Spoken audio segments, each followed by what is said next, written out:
My name is Sarah. I'm 32 years old, and I want to tell you something that happened to me that I still can't fully believe actually happened.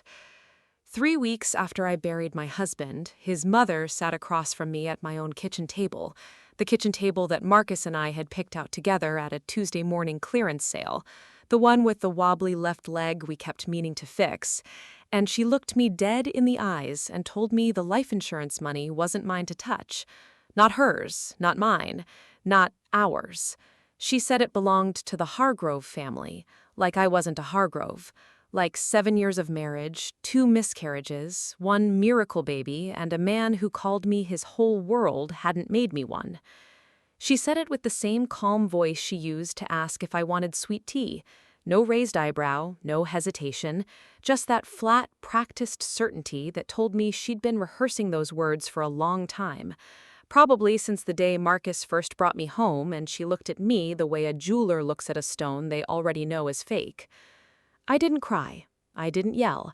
I just looked at her and thought, okay, Linda, you have no idea who you just sat down across from. Welcome back. If you're new here, I'm so glad you found this video. This channel is for women who've been underestimated by the exact people who were supposed to love them. Women who've been tested, dismissed, pushed to the edge, and who walked back from that edge carrying something the people who pushed them never saw coming. This is my story, and I need you to stay with me because the ending is not what you think.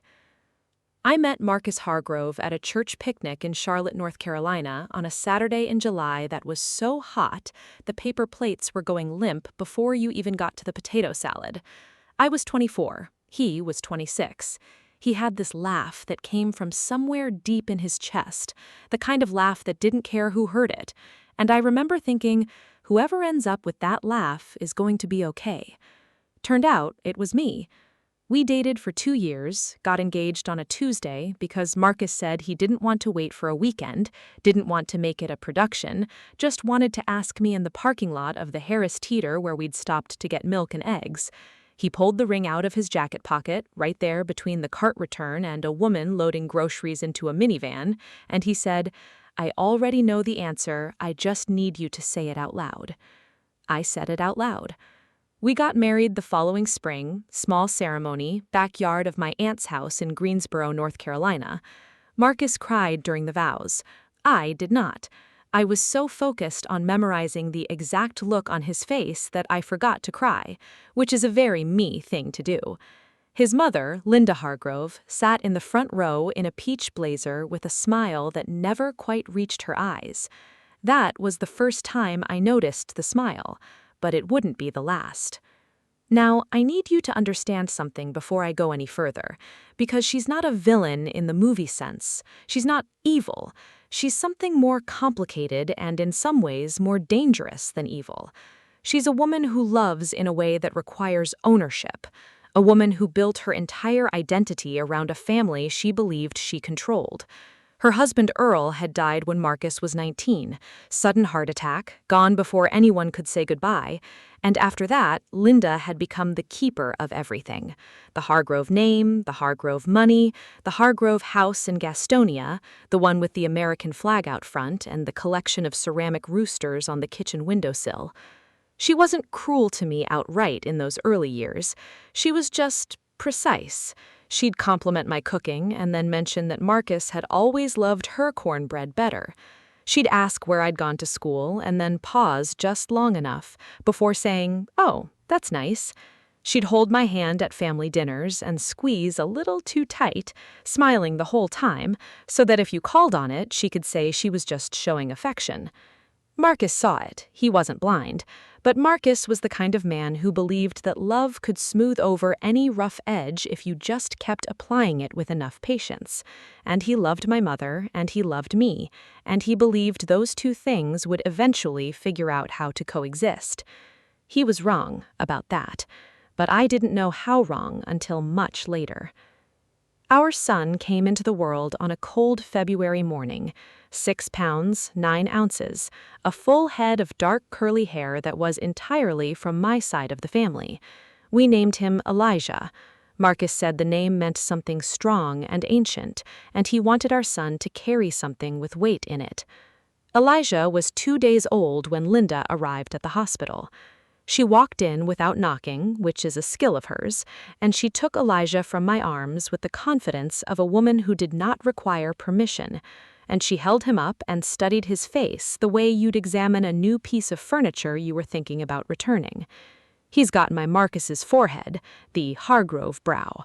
Then she looked at me over the baby's head and said, "He doesn't have much of you in him, does he?" She said it as a compliment. Marcus laughed, uncomfortable, and said, "Mama, he's 2 days old." And Linda laughed too. And Elijah yawned, and the moment passed the way those moments do, absorbed into the general noise of a hospital room full of flowers and helium balloons and well-meaning people who don't notice the knife. But I noticed. I was 28 years old, 2 days postpartum, learning how to nurse a baby while running on no sleep and the particular brand of joy that's so big it hurts, and Linda Hargrove had just looked at my son and told me he wasn't mine enough. I filed it, the way you file a paper cut, small, sharp, not worth bleeding over. Not yet. We moved to Atlanta when Elijah was 8 months old. Marcus had gotten a regional manager position with a logistics company that required relocation, and I was a paralegal at a mid-size firm with enough transferable skills to land somewhere new without too much trouble. We found a house in a suburb east of the city, 3 bedrooms, a yard with a magnolia tree that Elijah eventually learned to climb, a neighborhood where people waved at each other from driveways. It was good. I want you to know that. Before everything else, it was genuinely good. Marcus was the kind of husband who noticed things. He noticed when I was tired before I said it. He'd pick up Elijah from daycare on the nights I had late filings without being asked. He had a habit of leaving small things on the kitchen counter for me to find. A packet of the specific herbal tea I liked, a sticky note that just said, "You're doing great," in his handwriting, a paperback novel from a genre he didn't read because he'd heard me mention the author 3 months earlier. I don't tell you these things to make you sad. I tell you because I need you to understand what I lost. I need you to understand why when the loss came, it was the kind that takes up all the oxygen in a room and leaves you standing in the dark trying to remember how breathing works. Marcus was diagnosed with a brain tumor when Elijah was 4 years old. Glioblastoma, grade 4, the kind of diagnosis that a doctor delivers with their hands very still and their voice very even, because they've learned that stillness and evenness are the only things they can offer. He was 34 years old. We fought it the way Marcus fought everything, systematically, with research and second opinions and an absolute refusal to be defined by what was happening to him. We tried 2 clinical trials. We spent a weekend in Houston at a specialist center that his buddy from college had found through a medical journal. We made a list of everything Elijah needed to know about his father, things Marcus wanted to make sure our son would carry even after. We never said after out loud, but we made the list anyway. Linda came to stay with us for 2 months during the worst of the treatment. I want to acknowledge that. She helped with Elijah. She cooked and cleaned and sat with Marcus when I needed to sleep. There was real love in that house during those months, real love alongside everything else, and I don't want to pretend otherwise. But grief does things to people. Fear does things. The prospect of losing the last thing tethering you to the life you built, that does things too. And what it did to Linda was pull that need for ownership tighter. The conversation started small. She mentioned once, just casually, that Marcus's grandfather had set aside some family money years ago, a sort of legacy fund that Earl had maintained, and that Marcus had been named as beneficiary on. She said it in passing, the way you mentioned the weather. I didn't think much about it. Then she mentioned that she'd talked to Earl's old attorney, just to make sure everything was in order. Again, casual, practical even. I appreciated it. Then, 2 weeks before Marcus died, she sat me down at the kitchen table while he was sleeping and told me that she'd been looking into the life insurance policy and the Hargrove family account, and that she felt it would be best for everyone if, when the time came, those funds were transferred to a family trust that she would manage, for Elijah's future, for stability, for honoring what Earl and Marcus had built. I looked at her across that table. I said, "What are you talking about?" She said, "I'm talking about making sure the Hargrove legacy stays with the Hargroves, Sarah. That's all." I said, "I'm a Hargrove." She looked at me the same way she'd looked at Elijah in the hospital, searching, measuring, finding something absent. "By marriage," she said, like that answered it. Marcus died on a Thursday morning in March. He was holding my hand. Elijah was asleep in the next room. Outside the window, the magnolia tree was just beginning to bloom, because the world doesn't pause for the moments that break you. I don't have words for what came next that would do it justice, so I'm not going to try. I'll just say that grief, real grief, the kind that rearranges your internal architecture, it doesn't look the way movies say it looks. It's not weeping at windows. It's sitting in a parking lot at a gas station because you drove there and then forgot why. It's finding his jacket on the back of a chair and standing there holding it for 20 minutes because putting it down feels like something you're not ready to decide. It's explaining to a 4-year-old that daddy isn't coming home and watching their face try to process something no child's face is built to hold. That's what I was doing, and Linda was calling her attorney. I found out 2 weeks after the funeral. One of Marcus's cousins, a woman named Renee, who'd always been decent to me, called and asked if I was okay, really okay. And when I said I was managing, she got quiet and said, "Sarah, I think you need to talk to someone about what Linda is doing." She'd filed a petition, not for custody of Elijah, not yet, but a challenge to the beneficiary designation on 2 of Marcus's financial accounts, arguing that he had been mentally incapacitated during the period when those designations were last updated, and that they should revert to prior designations listing her. The accounts were worth collectively a little over $400,000. I sat in my car in the driveway after Renee told me that for a very long time. Then I went inside, put Elijah to bed, made myself a cup of coffee, sat down at the kitchen table, and started making a list. Now, here is where I need to pause and tell you something about myself, because it matters for understanding what happened next. I'm a paralegal, have been for 8 years. I spent those 8 years at firms that specialized in estate litigation. I know how beneficiary designations work. I know what it takes to challenge one.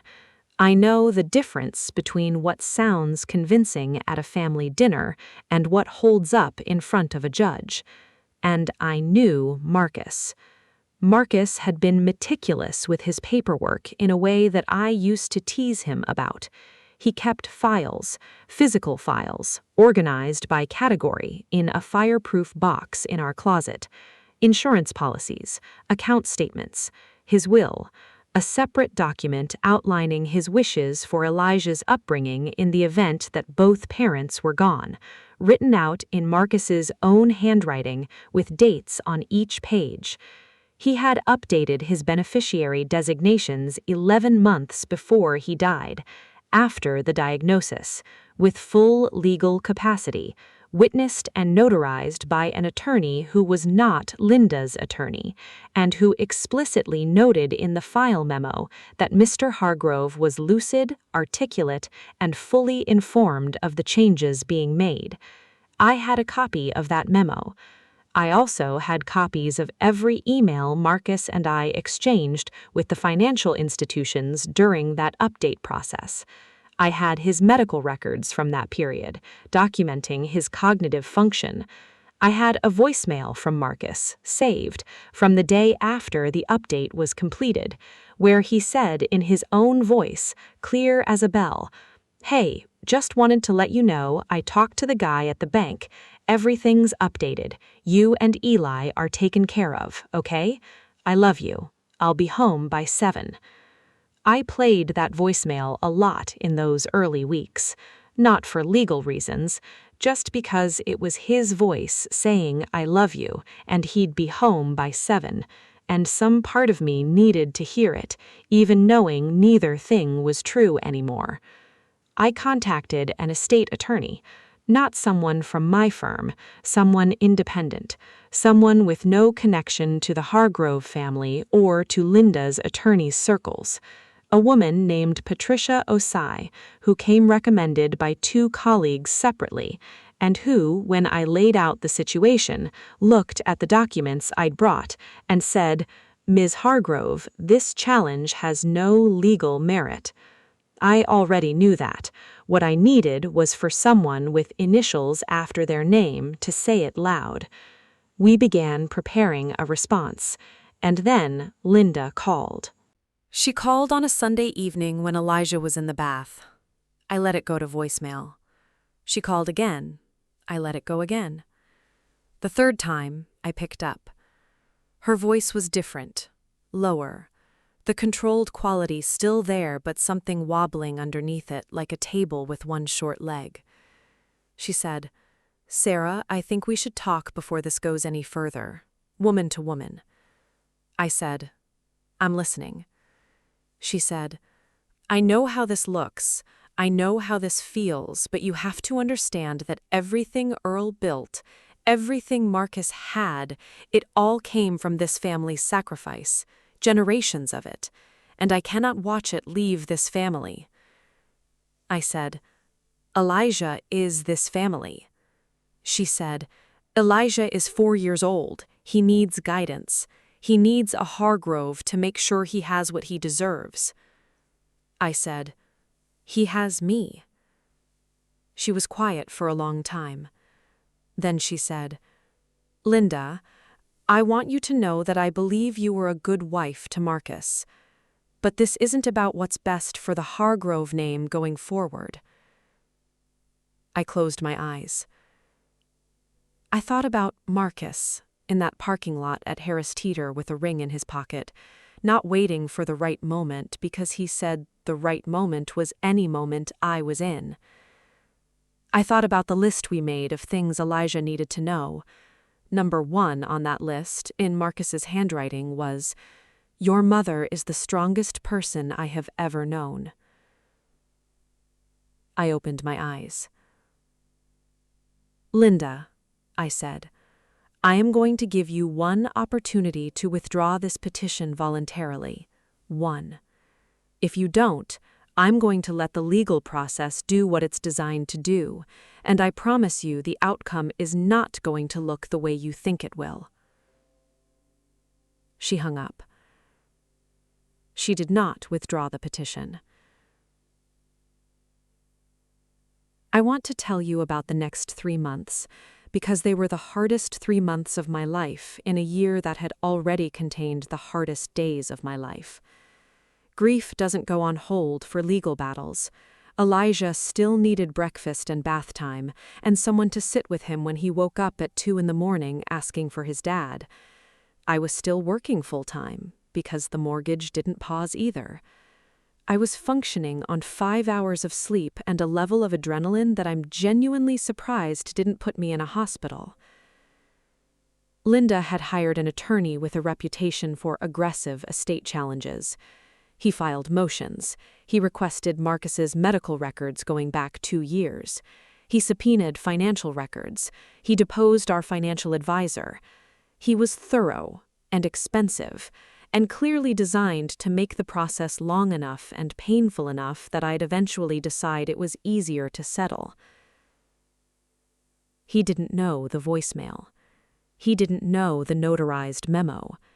He didn't know that I had spent 8 years in estate litigation, and that Patricia Osei had gone through Marcus's files with a focus of a woman who understood exactly what we were dealing with, and had come back to me and said, "Sarah, I have everything I need."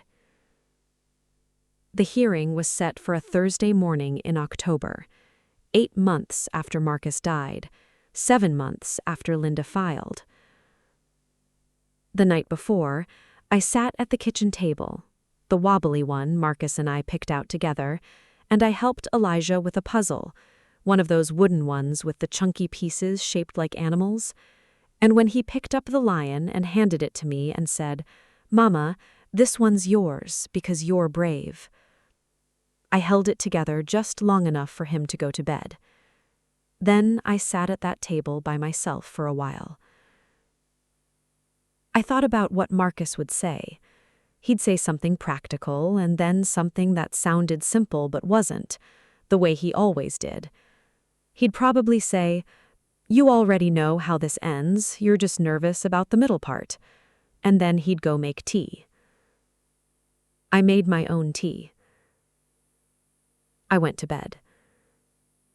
In the morning, I put on the charcoal gray blazer I'd bought for job interviews 8 years ago, the one that I'd worn to every important moment professionally since, the one that still fit because some things hold their shape no matter how much everything else changes. And I went to court.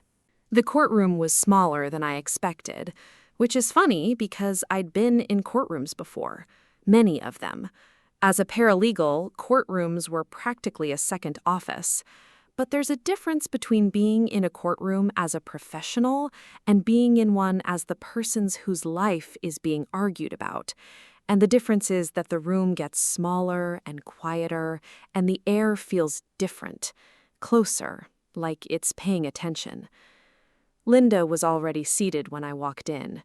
She had her attorney beside her, a man named Whitfield who had silver hair and a suit that cost more than my monthly mortgage payment, and the posture of someone who'd never once in his career been surprised by anything. Linda herself was dressed in navy blue, composed, pearls, not literal pearls, but that energy, that sense of wearing something that announced authority. She didn't look at me when I entered. Her sister Cora was in the gallery. Marcus's Uncle Ray and his wife sat a few seats down, and I could see from Uncle Ray's expression that he wasn't entirely sure whose side he was on, which told me Linda had been working the phones. Patricia Osei sat beside me at the respondents' table and opened her folder without ceremony. She had the energy of a woman who had already won this in her head and was simply here to confirm it. Whitfield led off with his argument, which was polished and paced and built around 2 central claims. First, that Marcus had been under significant emotional and medical stress during the period in which the beneficiary updates were made. Second, that certain communications from that period indicated external influence, meaning me, in the decisions he made. He used the phrase undue influence 4 times in the first 10 minutes. I sat still and took notes in the margin of my legal pad, the way I always do when I'm listening carefully, and I don't want anyone to see how carefully I'm listening. Patricia responded. She entered the notarized memo into evidence. She entered the documented cognitive assessments from Marcus's medical records, showing intact judgment and decision-making at the time of the updates. She entered the records of the update process itself, showing that Marcus had initiated the contact with both institutions independently. Then she asked to enter an audio recording. Whitfield objected on technical grounds. The judge overruled. They played the voicemail. Marcus's voice came out of a small speaker on the clerk's table and filled that small courtroom, and I focused on a scratch on the wooden table in front of me and breathed through my nose because I had promised myself I would not cry in this room, and I was keeping that promise. He said, "Hey, Just wanted to let you know I talked to the guy at the bank. Everything's updated. You and Eli are taken care of, okay? I love you. I'll be home by 7. Clear, calm, purposeful. When the recording ended, the courtroom was silent. I looked up. Uncle Ray had his hand over his mouth. Cora was staring at the floor. Linda was very still. Whitfield tried to pivot, argued that a voicemail wasn't conclusive evidence of capacity, that the language was informal, that the recording itself could be interpreted multiple ways. Patricia dismantled each point with the measured precision of someone pulling threads from a sweater. The judge asked Whitfield directly, did he have any documented medical or psychological evidence of incapacity obtained during the relevant period? Whitfield said he did not. The judge asked if he had evidence of undue influence beyond the respondent's relationship as spouse and designated beneficiary. Whitfield said the relationship itself was circumstantial evidence. The judge looked at him for a moment over her glasses. She ruled from the bench. The beneficiary designations were valid. The petition was denied. Legal costs were awarded to me. I remember the exact sound of Linda's chair when she stood up, the way it scraped back across the tile floor. I remember watching her face and trying to read it, because after years of reading expressions in rooms where the news is hard, I've learned that people's faces in those moments tell you something true about them. What I saw in Linda's face was not what I expected. It wasn't rage, it wasn't shame. It was something older than both of those things, something tired, something that looked like a woman who had been holding something very heavy for a long time and had just been told she would have to keep holding it. I understood it even then. I didn't forgive it, but I understood it. She walked out without speaking to anyone. Cora followed. Uncle Ray touched my shoulder briefly on his way past. He said, "I'm sorry, Sarah." Just that. I nodded. Patricia packed her folders, clicked her briefcase shut, and told me it was over. I sat in that chair for another minute after everyone else left. I was thinking about the list. The list Marcus and I had made, the things Elijah needed to know about his father. We'd sat at the kitchen table, the wobbly one, and Marcus had written while I talked, and I had written while he talked, and we'd filled 3 notebook pages with everything we could think of. What he believed in, the teams he rooted for, the way he liked his coffee, the jokes he thought were funnier than they were, the things that had scared him and the things that hadn't, the way he felt about forgiveness, which was complicated and worth explaining at length. And somewhere in the middle of page 2, he'd stopped writing and looked at me and said, "You know what I want him to know most?" I said, "What?" He said, that his mother never once let fear make her small. I picked up my legal pad. I put it in my bag. I walked out of the courthouse into a Thursday morning in October that was cool and bright and smelled of leaves. And I sat on a bench outside and called my babysitter and asked how Elijah was doing, and she said he'd asked for pancakes for breakfast, and she made them, and he'd eaten 6. 6 pancakes. 4 years old. Absolute unit. His father's son. I laughed. A real one, the kind that comes from somewhere deep. In the weeks that followed, things were quiet in the way quiet feels after a long noise. Elijah went to preschool and came home with drawings and opinions about dinosaurs. I went back to work full-time. Patricia sent a final billing statement with a note that said simply, "Well done." I hung it on the refrigerator because it was the only piece of mail that month that made me feel anything other than heavy. Linda didn't call. Renee did once to check in and told me that Linda had become quieter since the hearing, that she was spending more time alone in the Gastonia house, that Cora had mentioned she seemed like a woman trying to reconcile something she couldn't name. I had nothing to say to that. I was still in the part of the grief where I needed all my energy for the forward motion and had none left over for looking sideways. But something was working itself loose in me during those weeks, some knot that had been pulled tight since the hospital room, since the kitchen table conversation, since the petition, the kind of knot that you only feel releasing once it already has. I started going for walks in the evenings after Elijah went to bed. Not for exercise, really, just for the moving. There's a neighborhood park 2 blocks from our house, and I'd walk circuits around it in the dark, sometimes for 20 minutes, sometimes for an hour, thinking about things or not thinking about anything, just moving through the air. One night, about 6 weeks after the hearing, I was walking and I realized I was doing math in my head. Not legal math, not financial calculations. Different math. The kind where you add up what's been lost against what's been kept, checking if the balance is survivable. Marcus. Gone. In the loss column. Permanent. Uncontestable. The house. Kept. The accounts. Kept. Elijah's future protected. My dignity intact. And then underneath those numbers, something harder to quantify. The clarity that comes from being tested in a way that is specifically designed to find out what you're made of. Not clarity about what you've won, clarity about what you know.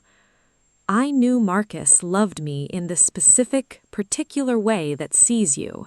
Not a version of you, not a projection, not an idea of you, but actually you, with the wobbly table and the 2 serious expressions, and the filing of paper cuts, and the tendency to organize things when screaming would be more efficient.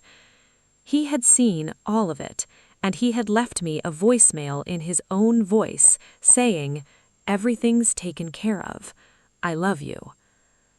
That was something Linda couldn't petition. There was no legal mechanism for it.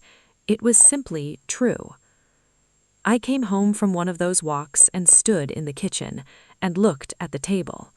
The left leg was still wobbly. I got a screwdriver from the utility drawer. I fixed it. It took about 4 minutes. The fix held. I don't know why I'd let it go that long. I sat down at the newly steady table and I wrote Linda a letter. Not from a place of anger and not from a place of forgiveness exactly. Forgiveness was going to take longer than 6 weeks. But from a place of truth. I told her that I understood she was in pain. I told her that I knew she was trying to protect something that mattered to her, and that the fear of losing it had made her do something she couldn't undo. I told her that I was not going to keep Elijah from her, that she was his grandmother and that whatever had happened between us, he deserved to know her and she deserved to know him. I told her that if she wanted to be in our lives, I would make space for that. But I told her it would be on terms of honesty. No more precision cruelty dressed as practicality. No more measuring me against a standard designed to exclude me. No more treating Elijah's inheritance as something that belonged to a bloodline instead of a person. I sealed the letter and mailed it the following morning. She didn't respond for 3 weeks. When she did, it was a card. One of those generic thinking of you cards from a grocery store rack. The kind with a watercolor flower on the front. She wrote 4 sentences in her handwriting, which was neat and small and slightly formal. She said, "Sarah, I'm not good at this.